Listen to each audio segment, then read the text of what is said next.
What's up? Oh, I've been working on this plan for a while.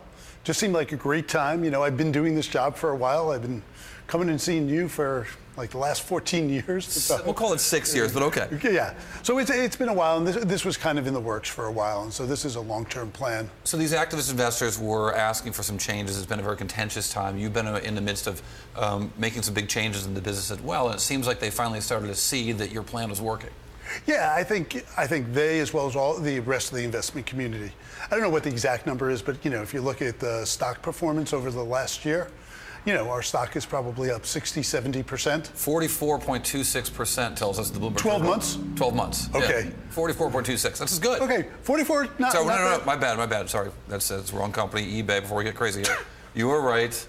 And in fact, we look at the long-term chart here, going back to when you started the company. The stock's up 98.5%. Yeah, come on, Corey, help me out. help me out a little bit with my storytelling. Yes. No, so I think the activist investors, as well as the rest of the investment community, look, they came along, you know, kind of at the trough when things were at its worst as we were going through this business model transition. The company was kind of vulnerable. And I think we've proven out over the last, 12 to 15 months that we had a good, solid plan. We're executing it. Things are going well. They figured they could move on.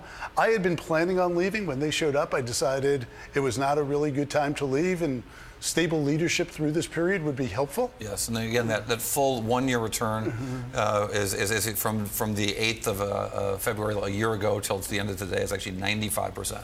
Yeah, which is a pretty good number. Yeah, so I think investors are happy, but more importantly than the day-to-day returns is the fact that the plan, and it was a long-term plan, and it was a big change in the business, and the other important thing that we've been doing is moving all of our engineering software to the cloud. Right, and that's an enormous change, and you've seen some companies kind of left by the roadside as they've not made that change well.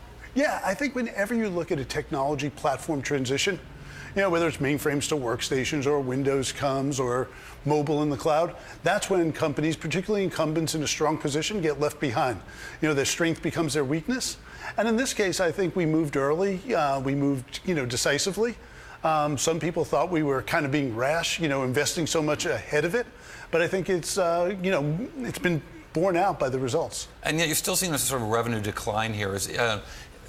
Do you think that we're going to be in an atmosphere where we're going to see revenues across the board and so